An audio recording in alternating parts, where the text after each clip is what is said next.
નમસ્કાર મિત્રો, ગુજરાતવાસીઓ એલર્ટ રહેવા સૂચના આપવામાં આવી છે। હવામાન વિભાગ અને ગુજરાત રાજ્યના હવામાન નિષ્ણાતો દ્વારા આગામી સમયમાં વાવાઝોડા અને અતિભારે વરસાદને લઈને યલો એલર્ટ અને રેડ એલર્ટ જાહેર કરવામાં આવ્યા છે। હવે મિત્રો, અરબી સમુદ્રમાં આગામી 12 કલાકમાં લો પ્રેશર બનવાની અને એ પછીના 12 કલાકમાં ડિપ્રેશનમાં ફરે એવું પૂર્વાનુમાન લગાવવામાં આવી રહ્યું છે। એના કારણે ગુજરાતના અલગ અલગ વિભાગોમાં ગાજવીજ સાથે અને ભારે પવન સાથે વરસાદી આગાહી કરવામાં આવી છે। તો મિત્રો, ગુજરાત રાજ્યની અંદર આગામી 24 કલાક માટે જે વરસાદી સિસ્ટમ અપડેટ થઈ છે એની અંદર ખાસ કરીને જોવા જઈએ તો ગુજરાત રાજ્યનું વાતાવરણ અત્યારે શુષ્ક હોય એવું જોવા મળી રહ્યું છે, પરંતુ આવનારા 24 કલાક પછી ગુજરાત રાજ્યની અંદર વાતાવરણની અંદર મોટો પલટવાર ફેરપલટ છે એ થતો જોવા મળી શકે છે। એટલે કે ગુજરાત રાજ્ય તરફ એક અરબી સમુદ્ર એટલે કે હિન્દ મહાસાગર તરફથી વાવાઝોડું સક્રિય થતું જોવા મળી રહ્યું છે અને આ વાવાઝોડાના ભાગરૂપે ગુજરાત રાજ્યની અંદર ચોમાસાની પણ છે એ અપડેટ આપવામાં આવી રહી છે। ચોમાસાની ઋતુ પણ બેસે એવી અપડેટ આપવામાં આવી છે અને આ વખતનું ચોમાસું છે એ લગભગ દર વર્ષ કરતાં વધારે વરસાદ લાવશે એ માટેના પણ સમાચાર મળી રહ્યા છે। ગુજરાત રાજ્યની અંદર વાતાવરણીય સિસ્ટમની અંદર જે પણ ઘેરાવો અને સ્ટક લાઇન બનતી જોવા મળી રહી છે એ સ્ટક લાઇન અને ઘેરાવા સાથે ગુજરાત રાજ્યનું વાતાવરણ ચોમાસાની ગતિ છે એ કઈ તરફ આગળ વધશે એ માટેના પણ અપડેટ સામે આવી ગયા છે। તો મિત્રો, એ માટે વિડીયોને અંત સુધી જોતા રહેજો। આજના વિડીયોની અંદર મિત્રો, વાતાવરણની અંદર જે પલટવાર આવ્યો છે, જે ઘેરાવો બન્યો છે, ખાસ કરીને 24 તારીખ પછી ગુજરાત રાજ્યને અસર કરશે, જેમાં ગુજરાત રાજ્યના દરિયાઈ પટ્ટીના વિસ્તારો એટલે કે લગભગ જે ભાવનગર લાગુ વિસ્તાર છે ત્યાંથી લઈ અને ઉના, વેરાવળ, સોમનાથ અને ઓખા સુધીના જે પણ વિસ્તારો છે એ વિસ્તારોની અંદર 26 તારીખ સુધીમાં આ વાવાઝોડાની ગતિ છે એ ખૂબ આગળ વધતી જોવા મળી છે અને સમગ્ર ગુજરાત રાજ્યને આ વાવાઝોડાની ગતિ છે એ અસર કરશે। ખાસ કરીને પોરબંદર, ઓખા અને ઉના લાગુના જેટલા પણ વિસ્તારો છે એ વિસ્તારોની અંદર વરસાદી સિસ્ટમ છે સક્રિય થઈ ગઈ છે અને આ વિસ્તારોની અંદર વાદળોનો ઘેરાવો છે ખૂબ જ બનતો જોવા મળી રહ્યો છે। વાદળોના ઘેરાવા સાથે મિત્રો, ગુજરાત રાજ્યની અંદર વરસાદની સિસ્ટમ પણ સક્રિય થઈ છે। તો આ વાદળોનો ઘેરાવો, વરસાદની સિસ્ટમ અને કડાકા ભડાકા સાથે વીજળીની કડાકા ભડાકાની જે આગાહી કરવામાં આવી છે, ત્રણેય આગાહી પ્રમાણે જોવા જઈએ તો ગુજરાત રાજ્ય ઉપર મોટું સંકટ છે એ ટોળામાં જઈ રહ્યું છે। ખાસ કરીને જો અરબી સમુદ્રમાંથી આ વાવાઝોડાની લો પ્રેશરની સિસ્ટમનું જે વાવાઝોડું છે એ આગળ આવતો જોવા મળી શકે અને એ દરિયામાં સમાઈ જાય તો કોઈ પણ પ્રકારનું મોટું નુકસાન થવાની સંભાવના નથી, પરંતુ જો આ વાવાઝોડું એટલે કે શક્તિ નામનું વાવાઝોડું છે દરિયામાં ન ફૂંકાય અને કોઈ પણ બીજે વસ્તુ જગ્યાએ પડ્યું હોય તો એ પ્રમાણેની જો અપડેટ સામે આવે તો ગુજરાત રાજ્યની અંદર વાતાવરણીય વરસાદી સિસ્ટમ છે એ સક્રિય થતી બંધ થઈ જાય અને આ વખતે મિત્રો, ચોમાસાની ઋતુની અંદર જે હવામાન નિષ્ણાતો અંબાલાલ પટેલ, પરેશભાઈ ગોસ્વામી એ સાથે જ ગુજરાત રાજ્યના હવામાન વિભાગ અને IMD દ્વારા તરફથી સૌ મોટી છે ભેટ આપવામાં આવી છે। હવે તે દરેક લોકોને IMD તરફથી છે એ દરેક અપડેટ આપવામાં આવતી હોય એ અપડેટના ભાગરૂપે જોવા જઈએ તો ગુજરાત રાજ્યના જે IMD ઇન્ડિયન મોન્સૂન ડિપાર્ટમેન્ટ વિભાગ છે એ વિભાગ દ્વારા જે 24 કલાક માટે વરસાદી સિસ્ટમ સક્રિય થઈ છે એના અપડેટ આપવામાં આવ્યા છે અને આ 24 કલાક માટેની જે વરસાદી સિસ્ટમ છે એનો ઘેરાવો, સ્ટ્રક લાઇન અને કઈ દિશા તરફ આગળ વધતી જણાય છે એનો અત્યારે પૂર્વાનુમાન લગાવવામાં આવી રહ્યું છે। અત્યારે મિત્રો, સાવ પૂરતું છે એ 100% પૂરતું અનુમાન લગાવવામાં નથી આવ્યું, પરંતુ અત્યારે પૂર્વાનુમાન સ્વરૂપે ભાગરૂપે જોઈએ તો ગુજરાત રાજ્યની અંદર વાતાવરણીય સિસ્ટમની અંદર મોટો ઘેરાવો અને ચક્રવાત બનતો જોવા મળી રહ્યો છે અને આ ચક્રવાત લગભગ 24 તારીખ પછી છે એ ગુજરાત રાજ્યના મોટાભાગના વિસ્તારોને અસર કરે એ પણ અપડેટ સ્વરૂપે સામે આવી રહ્યું છે। કયા વિસ્તારોને અસર કરશે તો મિત્રો, સૌરાષ્ટ્ર લાગુના વિસ્તારો, ભાવનગર જિલ્લાના વેરાવળથી લઈ અને ઓખા સુધીના દરિયાઈ પટ્ટીના જેટલા પણ વિસ્તારો, એ સાથે જ મિત્રો, ગયા 2 વર્ષ પહેલાં જે બિપોરજાયનો નામનું વાવાઝોડું આવ્યું હતું અને એ જે ટકરાણું હતું એ જ ભાગરૂપે આ શક્તિ નામનું વાવાઝોડું છે એ ગુજરાત રાજ્યના દરિયાઈ પટ્ટીમાં છે એ સક્રિય થઈ શકે છે અને આ વેમ સ્ટોર્મ એટલે કે જ્યારે પણ કોઈ પણ ટેમ્પરેચર, હવાનું દબાણ ઓછું થતું હોય અથવા તો વધતું હોય અને એર ટેમ્પરેચર એટલે કે હવાનું દબાણ છે એની અંદર જો વધઘટ થતી હોય એના ભાગરૂપે ગુજરાત રાજ્યની અંદર ચોમાસાની ઋતુના જે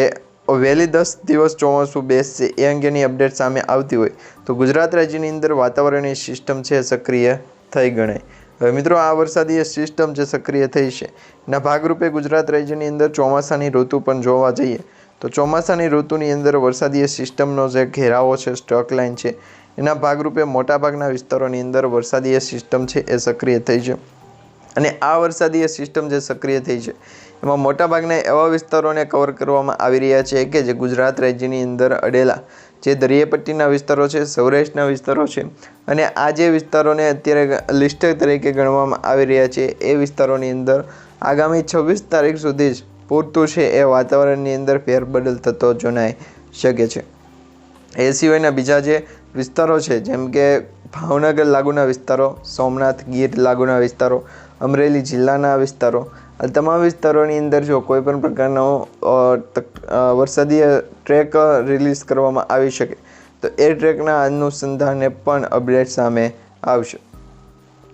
તો એ માટે સૌપ્રથમ તમારે છે એ દરેક લોકોએ ખાસ નોંધ લેવી પડશે કે આ વરસાદીય જે સિસ્ટમ છે એની સક્રિયતા એમનેમ જ રહે। જો કોઈપણ પ્રકારનો ફેરબદલ એ તીવ્રતા ગતિની અંદર થઈ જાય તો સમજવાનું કે આ જે વાવાઝોડું સાયક્લોનિક સર્ક્યુલેશન છે એ ફોર્મમાં હજુ એક વાવાઝોડું છે આવી રહ્યું છે। તો આ પ્રમાણે મિત્રો બે વાવાઝોડાની ગતિવિધિ ઉપર નજર રાખવામાં આવી છે અને આ વાવાઝોડાની ગતિવિધિ ઉપર એટલી નજર રાખવામાં આવી કે વરસાદીય સિસ્ટમની અંદર જે સ્ટ્રેક લાઇનો છે એનો ઘેરાવો છે એ ઘેરાવો કઈ પ્રમાણે આગળ વધતો હોય અને આ સ્ટ્રેક લાઇનની અંદર ગુજરાત રાજ્યના વિસ્તારોના કયા જે ભાગો છે એમને ધોરમોળ કરશે અને જે અંબાલાલ પટેલ દ્વારા પણ આગાહી કરવામાં આવી છે સૂતા નહીં રાત્રે જાગી જાઓ કારણ કે વરસાદીય સિસ્ટમ એટલી મજબૂત બનતી જણાઈ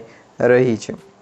તો અપડેટ એવા પ્રમાણમાં મળી રહ્યા છે ગુજરાત રાજ્યની અંદર વરસાદીય સિસ્ટમની અંદર ઘેરાવો બનતો જોવા મળી રહ્યો છે અને આ ઘેરાવાના ભાગરૂપે ગુજરાત રાજ્યનું જે વાતાવરણ છે મોસમ વિભાગ છે એમની IMD દ્વારા અનુસંધાને જે પણ અપડેટ આપવામાં આવ્યું હોય એ અનુસંધાને ગુજરાત રાજ્યની અંદર વાતાવરણીય સિસ્ટમની અંદર મોટો પલટવાર ફેરબદલ થતી જોવા મળી રહી છે અને આ વરસાદીય સિસ્ટમ ગુજરાત રાજ્યના મોટાભાગના એવા વિસ્તારોને અસર કરશે કે જ્યાં નીચાણવાળા વિસ્તારો હોય વરસાદીય પાણીની સિસ્ટમ ન હોય અને એ સાથે વરસાદીય સિસ્ટમની અંદર મિત્રો કોઈપણ પ્રકારના જો અપડેટ આપવામાં આવે તો એ સચોટ અને સાચા અપડેટ હોવા જોઈએ જેના ભાગરૂપે ખેડૂતોને ગરીબ પરિવારોને અને મધ્યમ વર્ગના જે લોકો છે એમને ડબલ ફાયદો થાય એ હેતુથી આ યોજના અંતર્ગત છે લાભ આપવામાં આવી રહ્યો છે। તો આ અપડેટ માટે તમારું શું કહેવું છે નીચે કમેન્ટ બોક્સમાં ખાસ કરીને જણાવી દેજો। ઉના તેમજ જે જૂનાગઢ, પોરબંદર, ભાનવડ, દ્વારકા, સલાયા આ વિસ્તારો છે એટલે કે આ જે સિટી છે એ સિટીની આજુબાજુના જે ગામડાઓ છે એમાં અત્યારે પવન સ્વરૂપે છે એ વરસાદ પડી રહ્યો છે। જેમ આપણે મિત્રો ગુજરાત રાજ્યમાં દરિયાકાંઠાથી ઉપર જઈએ એટલે કે ગુજરાત રાજ્યની અંદર મધ્ય ગુજરાતની વાત કરવામાં આવે તો રાજકોટ, ચોટીલા, બોટાદ, જસદન, ગોંડલ, જામનગર, મોરબી, સુરેન્દ્રનગર આ લગભગ જે 9 જેટલા વિસ્તારો છે 9 જેટલા શહેરો છે એમાં અત્યારે ધીમી ધારે વરસાદ ચાલુ છે। જેમ મિત્રો આપણે દક્ષિણ ગુજરાત તરફ આવીએ એટલે કે દક્ષિણ ગુજરાતના જે મોટાભાગના વિસ્તારો સુરતની આજુબાજુના જે વિસ્તારો છે એને કવર કરીએ તો મિત્રો અત્યારે દહેજ, ભરૂચ, કોસંબા, સુરત, વણકર, બારડોલી, ઉમરપાડા અને જે ડેડિયાપાડા છે એ વિસ્તારોની અંદર ધીમી ધારે લગભગ અત્યારે જે વરસાદનું માત્ર છે એ પવનની ગતિ છે એ 7 કિલોમીટર પ્રતિ કલાકની ઝડપે અત્યારે ગતિ થઈ રહી છે। અને જેમ મિત્રો આપણે પૂર્વ ગુજરાત તરફ અને પશ્ચિમ ગુજરાત તરફ આવીએ એમ અને ઉપરના જે સિટી છે એના તરફ જોઈએ તો અત્યારે ખાસ કરીને અમદાવાદ, મહેસાણા, ડુંગરપુર આ વિસ્તારો છે એને અત્યારે એલર્ટ સ્વરૂપે દર્શાવવામાં આવ્યા છે। એની પાછળનું એક જ કારણ છે મિત્રો USC। હવે આ USC એટલે કે અપર એર સાયક્લોનિક સર્ક્યુલેશન। આ અપર એર સાયક્લોનિક સર્ક્યુલેશન છે એ લગભગ મિત્રો અત્યારે રાજસ્થાન તરફથી ગુજરાત તરફ આવી રહ્યું છે, નીચાણવાળા વિસ્તારોની તરફ આવી રહ્યું છે એવી અત્યારે માહિતી મળી રહી છે। અને અત્યારે આપણે સિસ્ટમ સ્ટ્રોક પણ જોઈશું અને આવનારા સમયની અંદર જે વાતાવરણની આબોહવા છે અને મોસમ વિભાગ દ્વારા મોન્સૂન ડિપાર્ટમેન્ટ દ્વારા જે પણ અપડેટ આપવામાં આવી છે એના વિશે પણ આપણે માહિતી જોઈશું। પરંતુ અત્યારે જે સરાઉન્ડિંગ જોઈએ તો એમાં મિત્રો અત્યારે ફોરકાસ્ટ એક પણ પ્રકારનું દર્શાવવામાં નથી આવ્યું, પરંતુ જેમ આપણે બીજા મોડેલો સ્વરૂપે જોઈએ તો મોન્સૂન ડિપાર્ટમેન્ટ દ્વારા જે બીજા મોડેલો છે એમાં પણ અત્યારે દર્શાવવામાં આવ્યું છે કે ગુજરાત રાજ્ય તરફ વીજળીના કડાકા અને ભડાકા છે એ સતત વધી રહ્યા છે અને આ વીજળીના જે કડાકા ભડાકા છે એ વેરાવળ તરફ તો અત્યારે ખૂબ જ વધી રહ્યા હોય એવું પણ અત્યારે અનુમાન લગાવવામાં આવી રહ્યું છે, કારણ કે અત્યારે તમે સિસ્ટમનો ટ્રક જોઈ શકો છો. જે અપર એર સાયક્લોનિક સર્ક્યુલેશન છે એનો જે ઘેરાવો હતો એ ઘેરાવા બાદ અરબી સમુદ્ર તરફથી ગુજરાત રાજ્ય તરફ આવતી જે સિસ્ટમ એ ઘેરાવાના વાદળા છે એ અત્યારે અરબી સમુદ્રમાં પાછા જઈ રહ્યા હોય એવું લાગી રહ્યું છે અને આ જે સિસ્ટમ ટ્રક છે એ દિવસે ને દિવસે આગળ વધતી જાય છે, દિવસે ને દિવસે હવામાનમાં પણ ફેરફાર થતો જાય છે. તો એ વિશે પણ તમને જણાવીએ તો અત્યારે મિત્રો અરબી સમુદ્ર બાદ જે બંગાળની ખાડી છે, બંગાળની ખાડી તરફ જોઈએ તો અત્યારે ભુવનેશ્વર, જગલપુર, વિશાખાપટ્ટનમ આ 3 એવા મોટા સિટી છે, જેમાં વિશાખાપટ્ટનમ, શ્રીકુલમ, બ્રહ્મપુર અને ઉદયપુર અને જગલપુર આ જે વિસ્તારોનું અત્યારે નામ લેવામાં આવી રહ્યું છે મિત્રો એ બંગાળની ખાડીની નજીકના વિસ્તારો ગણી શકાય. અને આ વિસ્તારોની અંદર જો અપર એર સાયક્લોનિક સર્ક્યુલેશન આવે તો એ મધ્ય ભારતની અંદર અસર કરે અને જો એ મધ્ય ભારતની અંદર અસર કરે, મધ્ય ભારત એટલે કે મિત્રો જે તમે જોઈ શકો છો એ પ્રમાણેના જે વિસ્તાર કે ભારતના મધ્ય વિસ્તાર, આ વિસ્તારની સાથે ગુજરાત રાજ્ય પણ કનેક્ટ છે. તો જેમ બંગાળની ખાડી તરફથી પવનો, વાતાવરણીય જે સિસ્ટમો છે એ અને જે ગતિવિધિ છે આગળ વધતી હોય એ મધ્ય ભારત તરફ આગળ વધે તો સીધી જ ગુજરાત રાજ્યના જે અમદાવાદથી લઈ અને સુરત લાગુ વિસ્તારો છે જેટલા પણ કવર એરિયા આવે છે એને કવર કરે અથવા તો અસર કરી શકે. ઉપર જોઈએ ઉપરની બાજુ તો મિત્રો દિલ્હી તરફથી જે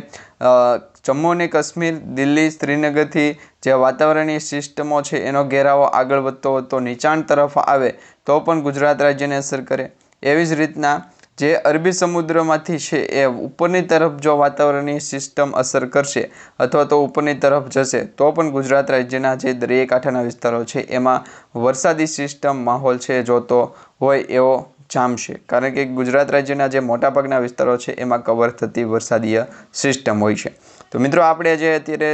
ચોમાસાને